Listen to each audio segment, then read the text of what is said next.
Hello everyone, welcome back to my channel. কেমন আছো তোমরা সবাই? আশা করছি সবাই ভালো আছো আর আমিও ভালো আছি। আর আজকে আমি তোমাদের সাথে শেয়ার করব কিছু সহজ এবং স্মার্ট টিপস, যেগুলো ফলো করলে কিন্তু সবসময় তোমাদের ঘর থাকবে পরিষ্কার এবং গোছানো। প্রতিদিনের ঘরের কাজকর্ম যদি একটু বুদ্ধি খাটিয়ে করা যায়, তাহলে কিন্তু আর এক্সট্রা করে কোনো খাটনি করতে হয় না ঘর গোছানোর জন্য।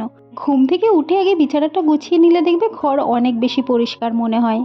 একদম টান টান করে বিছানা গোছালে কিন্তু দেখতে খুবই সুন্দর লাগে। আমি সবসময় বিছানা গোছালে একদম টিপ টপ করে প্রতিটা কোণা যেন একটুও কোথাও ভাঁজ না পড়ে থাকে, এইভাবে গোছানোর চেষ্টা করি। আমার সেটা দেখতে ভীষণ ভালো লাগে। বিছানা গুছিয়ে নেওয়ার পর যতবার বিছানায় বসবে বা নামবে, ততবারই একটুখানি চাদরটাকে টেনে নেবে, দেখবে সবসময় বিছানা গোছানো থাকবে। আমরা ঘর যতই গুছিয়ে রাখি, কিছু কিছু জিনিস দেখলে এদিক ওদিক ঠিক হয়েই যায়। বিশেষ করে রাত্রিবেলা, যেমন এসি রিমোটটা খাটের উপর থাকে, জলের বোতলটা জানলার উপর থাকে, বা হেডফোনটা, এরকম টুকিটাকি জিনিস এদিক ওদিক হয়ে যায়। তো সকালবেলা বিছানা গোছানোর পর সবার ফার্স্ট সেই জিনিসগুলো জিনিসটা জায়গায় নিয়ে রেখে দেবে। আর সারাদিন চেষ্টা করবে যে জিনিসটা যেখান থেকে নেবে সেই জিনিসটা সেখানেই রাখার, এবং বাড়ির লোককেও তোমার সেরকমভাবেই বলে দেবে যে যে জিনিসটা যেখান থেকে নিচ্ছে সেই জিনিসটা যেন সেখানেই রেখে দেয়। তাহলে কিন্তু এক্সট্রা করে আর খাটনি করতে হয় না, সবসময় ঘর গোছানো থাকে। ডাস্টিংয়ের হ্যাবিটটা কিন্তু রেগুলার কাজকর্মের মধ্যে রাখতে হবে। তুমি বিছানা গুছিয়ে রাখলে কিন্তু তোমার ঘরের চারিদিকে ধুলো, সেটা কিন্তু দেখতে একদমই ভালো লাগে না। রেগুলার 10 থেকে 15 মিনিট দিলে কিন্তু ঘর ডাস্টিং করা একদম কমপ্লিট হয়ে যায়। আর বিশেষ করে এই দেখো, আমার হাতের যে ডাস্টারটা আছে, এইটা দিয়ে কিন্তু ডাস্টিং করা খুবই ইজি। কাপড় দিয়ে কলিন দিয়ে করতে গেলে একটু টাইম লাগে, সেটা সপ্তাহে একদিন রাখো কলিন দিয়ে পরিষ্কার করার জন্য। কিন্তু রেগুলার তোমরা এরকম একটা ডাস্টার রাখতে পারো, যেটা দিয়ে হালকা ঝুলগুলো প্রত্যেক দিন যদি ঝেড়ে নাও, তাহলে কিন্তু কোথাও বেশি একটা ময়লা পড়বে না। ডাস্টিং মানে এই নয় যে তুমি শুধু সামনেটা একটু পরিষ্কার করে নিলে। যে জায়গাগুলোতে আমরা সচরাচর চোখ পড়ে না, যেমন টিভির উপরটা, ফ্রিজের উপরে, ড্রেসিং টেবিলের উপরটা, সেটাও কিন্তু তোমরা রেগুলার এই ডাস্টারটা দিয়ে একটু ঝেড়ে নিতে পারো, তাহলে কিন্তু একবারে বেশি ময়লাটা হয় না। আর ঘরে ঝুল পড়তে দেবে না, সেটা কিন্তু দেখতে খুবই বাজে লাগে। ডাস্টিং করার সময় একটু নজর রাখবে, যেখানে মনে হচ্ছে একটু ঝুল পড়ছে সঙ্গে সঙ্গে সেই জায়গাটার ঝুলটা ঝেড়ে দেবে।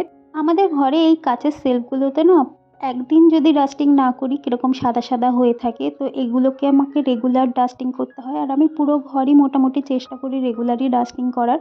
আর এই ডাস্টারটা দিয়ে ডাস্টিং করলে খুব একটা টাইমও লাগে না, রান্না বসিয়ে দিয়েও আমি করতে পারি এই কাজগুলো। বাইরে থেকে একটা মানুষ আসার পর যদি দেখে তোমার ঘর ময়লা বা অগোছালো, তাহলে কিন্তু দোষটা বাড়ির বউদের উপরই পড়ে। মানে লোকে বউদেরই বলে যে দেখো বাড়ির বউটা কিরকম নোংরা করে রেখেছে, একটুও গোছায় না। আর লোকের বলার থেকে বড় কথা, আমাদের হাউসওয়াইফদের বেশিরভাগ টাইমটাই ঘরে কাটে। তাই ঘর যদি সবসময় পরিষ্কার পরিচ্ছন্ন গোছানো থাকে, তাহলে কিন্তু আমাদের নিজেদের মন মেজাজও ভালো থাকবে, এবং ঘরের কাজগুলো করতে, নেক্সট কাজগুলো করতে আমাদের মন বসবে। বাড়িতে যে ইনডোর প্ল্যান্টগুলো আছে, সেই টবগুলোকেও আমি মাঝে মাঝে এরকম একটা ভিজে কাপড় দিয়ে মুছে নিই, এবং গাছের পাতাগুলোতে দেখো, এগুলোতেও কিন্তু এই যে ডাস্টিং করছি, সেই ডাস্ট মানে ধুলোগুলো পাতার উপর পড়ছে, তো পাতাগুলো সাদা সাদা হয়ে গেলে দেখতে কিন্তু একদমই ভালো লাগে না। যেহেতু এই গাছগুলো আমরা ঘরের ভেতরে রাখি, তো এই গাছগুলোকেও সবসময় পরিষ্কার পরিচ্ছন্নভাবে রাখা উচিত। ভিজে কাপড় দিয়ে আমি গাছের পাতাগুলোকেও ভালো করে মুছে নিই। রান্নাঘর হচ্ছে এমন একটা জায়গা যেখানে আমাদের মেয়েদের বেশিরভাগ সময়টাই কাটে। তো রান্নাঘর কিন্তু সবসময় গুছিয়ে পরিষ্কার করে রাখা উচিত। এতে নিজেদের মন মেজাজও ভালো থাকে, রান্না করার এনার্জিও পাওয়া যায়, এবং বলে পরিষ্কার রান্নাঘরে নাকি মা লক্ষ্মী বাস করেন। তো সব দিক দিয়ে দেখতে গেলে রান্নাঘরটা কিন্তু সবসময় পরিষ্কার পরিচ্ছন্ন রাখাটা অবশ্যই দরকার। প্রত্যেকদিন রান্নার পরে গ্যাসটাকে খুব ভালো করে মুছে নিই। আর ইভেন কি শুধু গ্যাস নয়, গ্যাসের নিচটা, তারপর গ্যাসের পিছনে যে দেয়ালটা আছে সেই দেয়ালটাকেও আমি ভালো করে মুছে নিই। কারণ রান্না করার সময় অনেক সময় তেল ছিটে দেয়ালে লাগে, তো ওটা যদি জমতে থাকে একেবারে তেল কাস্টে হয়ে যাবে। তাই রেগুলার যদি হালকা করে একটু মুছে নেওয়া যায়, তাহলে কিন্তু সেই তেল কাস্টা ভাবটা আর হয় না। বাসন কখনো সিঙ্কে জমতে দেবে না। রান্নার পরে চেষ্টা করবে সবসময় বাসন মেজে রাখার, ইভেন কি রাত্রিবেলাও। যাদের বাড়িতে মানে হেল্পিং হ্যান্ড আছে আর কি, বা সকালবেলা আসবে কাজে, তার জন্য তোমরা বাসনগুলো একটু হালকা ভাসিয়ে গামলায় করে আলাদা সাইডে রেখে দিতে পারো, কিন্তু সিঙ্কে এরকমভাবে জমিয়ে রাখবে না, এতে ককরোচও হয়। আর এঁঠো বাসন কিন্তু রান্নাঘরে বেশিক্ষণ ফেলে রাখা ভালো নয়। রান্নার পরে সিঙ্কটা আমি প্রত্যেক দিন ঘষে ঘষে মেজে নিই, এতে সিঙ্কটা পরিষ্কার থাকে।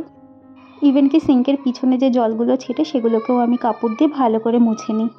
যে জায়গাটা আমার গ্যাস রাখা আছে তার ঠিক নিচটায় আমি প্রত্যেকদিন এই লিকুইডটা দিয়ে মুছে নিই। এই লিকুইডটার মধ্যে আছে ডিশওয়াশার জেল, ভিনেগার আর জল। এই ৩টে মিশিয়ে রাখি। এটা দিয়েই আমি পুরো কিচেন ক্লিন করি। এটায় খুব ভালো ক্লিনিং হয়। প্রত্যেকদিন তো আমরা ঘর ঝাড় দিয়ে ঘর মুছে থাকি, কিন্তু এমন কিছু কিছু জায়গা থাকে যেখানে কিন্তু আমরা সচরাচর অত কষ্ট করে সরিয়ে সরিয়ে মুছি না, কিন্তু সেই জায়গাগুলোকেও কিন্তু প্রত্যেকদিন মোছা দরকার। খাটের তলাটা চেষ্টা করবে প্রত্যেকদিন এরকম একটা বড় মপ যদি থাকে, এটা দিয়ে ঘর মুছতে কিন্তু খুবই সুবিধা হয়। বিশেষ করে এই কোনো কর্নারগুলো বলো, খাটের তলা বলো, ড্রেসিং টেবিলের পিছনে বলো, এই জায়গাগুলো কিন্তু এটা দিয়ে মুছতে খুবই সুবিধা হয়। যেখানে যে জিনিসপত্রগুলো আছে যতটা সরানো সম্ভব চেষ্টা করবে সরিয়ে সরিয়ে সেই জায়গাগুলোকে মুছে নেওয়ার, তাহলে কিন্তু পুরো ঘরের কোণা কোণা একদম পরিষ্কার পরিচ্ছন্ন থাকবে। রেগুলার যে জামাকাপড়গুলো আমরা ইউজ করি চেষ্টা করবে অল্প সাবান দিয়ে রেগুলারই সেগুলো কেচে নেওয়ার। জামাকাপড় জমিয়ে রাখলে সেটা পরে কাচতে নিজেরই কষ্ট হবে, আর একেবারে অনেক জামাকাপড় কাচতে অনেক সময়ও চলে যায়। তো আমি রেগুলারের জামাকাপড় রেগুলার কেচে নেওয়ার চেষ্টা করি। রেগুলার কাজকর্মের মধ্যে এই ছোট ছোট টিপসগুলো ফলো করলে কিন্তু সবসময় তোমাদের ঘর পরিষ্কার এবং গোছানো থাকবে। তো ভিডিওটা ভালো লাগলে please do like, comment, share and please subscribe my channel. দেখা হচ্ছে নেক্সট ব্লগে। টাটা।